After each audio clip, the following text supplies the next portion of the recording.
Assalamualaikum warahmatullahi wabarakatuh. Bapak dan Ibu, selamat datang kembali di channel saya, Adi Edukasi Channel. Selamat bergabung bagi Bapak dan Ibu yang baru saja menemukan channel saya. Bapak dan Ibu, pada video kali ini saya akan berbagi kepada Bapak dan Ibu bagaimana sih cara menyusun atau membuat dokumen rencana satuan pendidikan yang nantinya diupload di platform Merdeka Mengajar atau diunggah di PMM ya. Seperti kita ketahui Bapak dan Ibu, di PMM itu kepala sekolah atau satuan pendidikan ada beberapa yang wajib diunggah ya. Yang pertama itu dokumen KOSP, kemudian dokumen daftar hadir, dokumen rencana satuan pendidikan, kemudian laporan satuan pendidikan dan surat penugasan. Sedangkan pada video ini yang akan saya bahas adalah bagaimana cara menyusun dokumen rencana satuan pendidikan. Namun sebelumnya Bapak dan Ibu, saya menyampaikan disclaimer terhadap apa yang saya buat. Silakan Bapak dan Ibu berdiskusi dengan pengawas pembina Bapak dan Ibu atau dinas pendidikan di tempat Bapak dan Ibu, bagaimana sih dokumen satuan pendidikan yang akan dikumpulkan di PMM. Bapak dan Ibu, dokumen yang saya buat ini berdasarkan analisis rapor pendidikan tahun 2024. Jika ini sesuai menurut Bapak dan Ibu, silakan Bapak dan Ibu ATM, amati, tiru, dan modifikasi. Silakan Bapak dan Ibu unduh. Link dokumen ini ada pada deskripsi video ini. Oke, langsung aja Bapak dan Ibu. Ini adalah contoh daripada dokumen rencana satuan pendidikan. Di sini saya buat yang awal adalah kata pengantar. Namun jika Bapak dan Ibu ingin menambahi cover, kemudian lembar pengesahan, tentu dipersilahkan Bapak dan Ibu. Pada kata pengantar ini, saya buat di sini penyusunan dokumen perencanaan ini didasarkan pada analisis data capaian tahun 2024. Ini maksudnya adalah rapor pendidikan 2024 yang menunjukkan beberapa aspek yaitu yang perlu ditingkatkan ya, terutama dalam hal kemampuan literasi, numerasi, dan kualitas pembelajaran. Kemudian upaya peningkatan perlu dilakukan untuk menjaga iklim keamanan dan kebinekaan di sekolah. Silakan Bapak dan Ibu sesuaikan aja ini aspek yang perlu ditingkatkan dari bulan Januari sampai Juni itu yang mana. Misalnya hanya numerasi dan kualitas pembelajaran. Oke, Bapak dan Ibu. Kemudian saya buat daftar isi di sini, Bapak dan Ibu. Ini adalah daftar isi.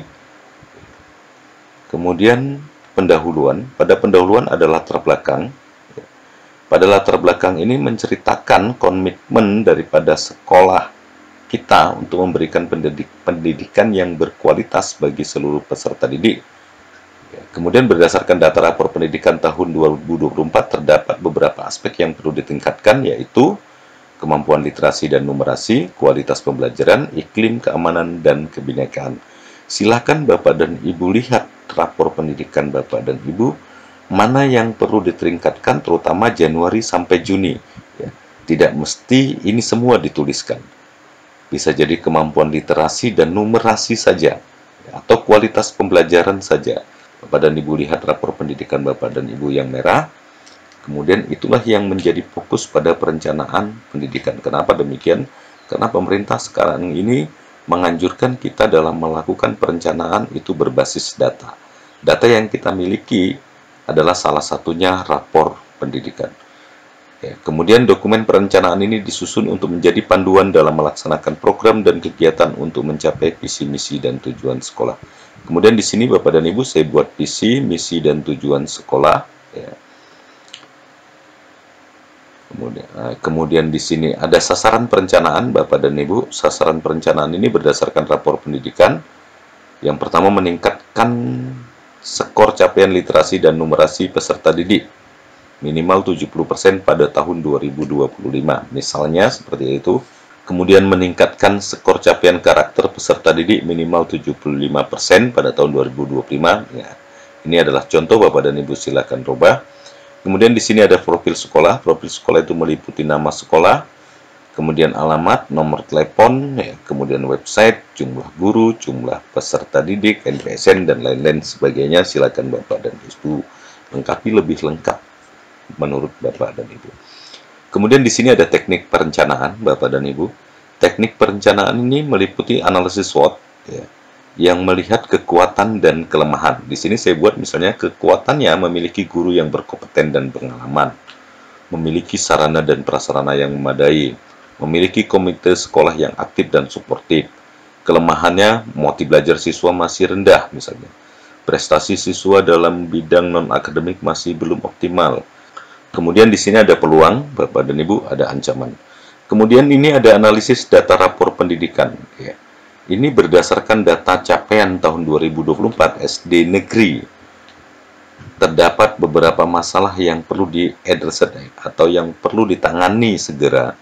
Ya, skor capaian literasi dan numerasi masih rendah, yaitu 56,67%. Misalnya, untuk literasi dan 43,33% untuk numerasi.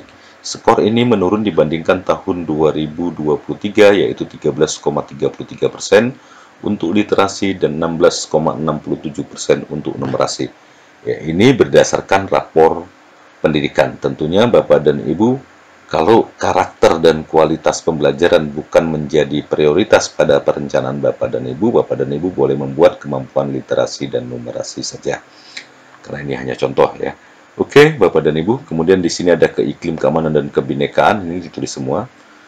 Kemudian yang D ada perencanaan. Berdasarkan analisis SWOT dan analisis rapor pendidikan, maka tujuan dari perencanaan ini adalah meningkatkan mutu pendidikan di SD negeri. Mana?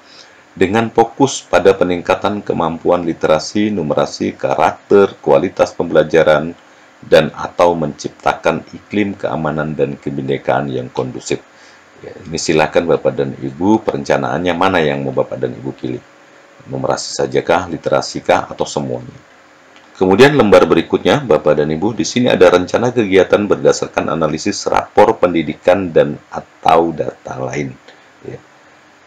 Ini saya buat format tabelnya berdasarkan tabel dari rencana kerja tahunan di rapor pendidikan. Kita lihat rapor pendidikan, Bapak dan Ibu. Ini rapor pendidikan tahun 2024. Ini ada slide 1 itu panduan PBD atau perencanaan berbasis data. Kemudian ini ada laporan rapor, ini ada rekom keseluruhan, ini ada rekom prioritas. Kemudian slide 3 ini ada lembar RKT, ada lembar kerja ARKAS. Jadi saya buat tabel yang di Word tadi, Bapak dan Ibu.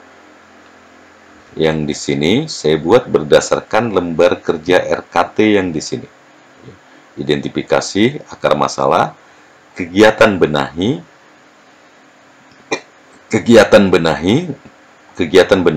kemudian penjelasan implementasi kegiatan, kemudian apakah kegiatan ini membutuhkan biaya atau tidak. Ini berdasarkan RKT.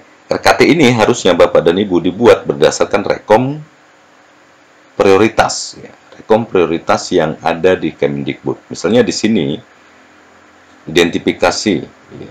Di sini misalnya kemampuan literasi. Kita lihat rekom prioritas kita yang rendah mana. Berarti di sini kemampuan numerasi. Berarti di sini kita isi kemampuan numerasi. Kemudian akar masalahnya apa, Bapak dan Ibu? Ya. Ini salah satu kompetensi pada domain geografi. Maka di sini dibuat kompetensi pada domain geografi. Kegiatan benahinya apa? Ini diambil dari sini ya. Ini contoh kegiatan benahi. Kepala Satuan Pendidikan dan pendidik mempelajari domain geometri sebagai bagian dari kemampuan numerasi. Kemudian apakah kegiatan ini membutuhkan biaya atau tidak? Jika membutuhkan biaya tulis ya, jika tidak tulis tidak.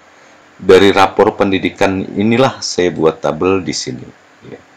Contoh di sini Bapak dan Ibu, identifikasi pada tabel 1, identifikasi indikator prioritas perbaikan periode Januari sampai Juni. Karena nantinya bulan kita juga membuat laporan, tentu laporan berdasarkan rencana kegiatan yang dibuat ini. Yang kita unggah di PMM. Contoh di sini kemampuan numerasi. Akar masalah, indikator akar masalah yang ingin diperbaiki, tadi kita sama-sama lihat di rapor pendidikan, kompetensi pada domain geometri. Kompetensi pada domain geometri. Kemudian kegiatan benahinya, berarti peningkatan kompetensi GTK dan kebijakan yang menunjang kemampuan numerasi pada domain geometri. Ini juga diambil dari rekomendasi pada rapor pendidikan.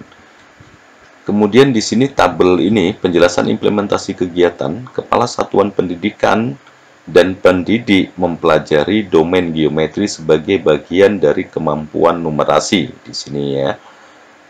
Misalnya, lebih spesifik Bapak dan Ibu, kita buat dan dari Januari sampai Juni itu diskusi mingguan guru terkait modul numerasi di PMM, ya, khususnya pada bagian geometri gitu ya. Kemudian nomor 2, pendidik mengimplementasikan pengetahuan tentang peningkatan kompetensi pada domain geometri untuk memperbaiki proses pembelajaran numerasi peserta didik. Guru melakukan kegiatan sharing pengetahuan di komunitas belajar. Ini lebih spesifiknya.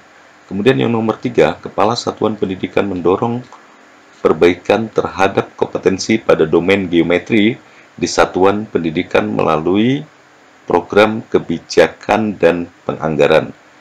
Lebih spesifiknya saya buat Kepala Satuan Pendidikan menyediakan alat peraga pembelajaran khususnya yang terkait dengan geometri.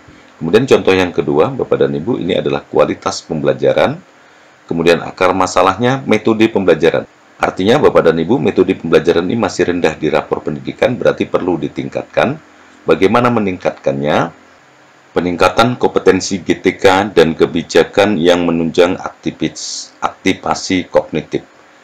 Kepala Satuan Pendidikan, ya, ini kegiatan implementasi kegiatannya. Kepala Satuan Pendidikan dan pendidik mempelajari metode pembelajaran interaktif sebagai bagian dari kualitas pembelajaran. Misalnya kegiatan yang paling spesifik ya. Ini contohnya mengikuti pelatihan terkait metode pembelajaran interaktif melalui komunitas belajar. Kemudian implementasi kegiatannya yang direncanakan misalnya pendidik mengimplementasikan pengetahuan tentang metode pembelajaran interaktif untuk memperbaiki proses pembelajaran. Ya, bisa berbagi praktik baik kepada teman-teman guru yang lain yang melalui komunitas belajar terkait dengan metode pembelajaran. Kemudian Kepala Satuan Pendidikan mendorong perbaikan metode pembelajaran melalui program kebijakan dan penganggaran. Kepala Sekolah Pendidikan memfasilitasi kegiatan di komunitas belajar. Atau bisa juga misalnya kepala sekolah itu memfasilitasi dalam hal kegiatan micro teaching atau peer teaching di komunitas belajar. Ini adalah contoh daripada rencana kegiatan. Ya, 2 contoh saya buat tentunya berdasarkan dengan rapor pendidikan yaitu kemampuan numerasi dan kualitas pembelajarannya. Karena itu yang rendah. Bapak dan Ibu kepala sekolah silakan pilih rapor pendidikannya. Lihat mana yang rendah dan mana yang diprioritaskan untuk direncanakan peningkatan kompetensinya. Oke, Bapak dan Ibu. Kemudian di sini anggaran, sumber dana untuk pelaksanaan program dan kegiatan yang membutuhkan dana berasal dari dana BOS, komite sekolah atau yang lainnya, silakan disesuaikan. Ya. Kemudian di sini saya buat rencana anggaran untuk setiap kegiatan akan disusun dalam dokumen yang terpisah. Kemudian di sini ada evaluasi. Kemudian di sini ada penutup. Kemudian di sini ada lampiran, ya bisa jadi daftar guru, daftar sarana dan prasarana, daftar kegiatan ekstrakurikuler, atau yang lainnya misalnya rencana anggaran kegiatan sekolah. Oke, Bapak dan Ibu, terima kasih Bapak dan Ibu telah menonton video saya. Demikian yang bisa saya sampaikan kepada Bapak dan Ibu, khususnya kepala sekolah yang bingung terkait dengan rencana satuan pendidikan. Silakan Bapak dan Ibu unduh file ini di deskripsi pada video ini. Namun sekali lagi Bapak dan Ibu tetap berdiskusi dengan pengawas pembina Bapak dan Ibu atau dinas pendidikan di tempat Bapak dan Ibu. Bapak dan Ibu, semoga bermanfaat apa yang saya sampaikan. Semangat belajar, semangat berbagi, jangan lupa selalu bersyukur. Wabillahi taufiq wal hidayah. Assalamualaikum warahmatullahi wabarakatuh.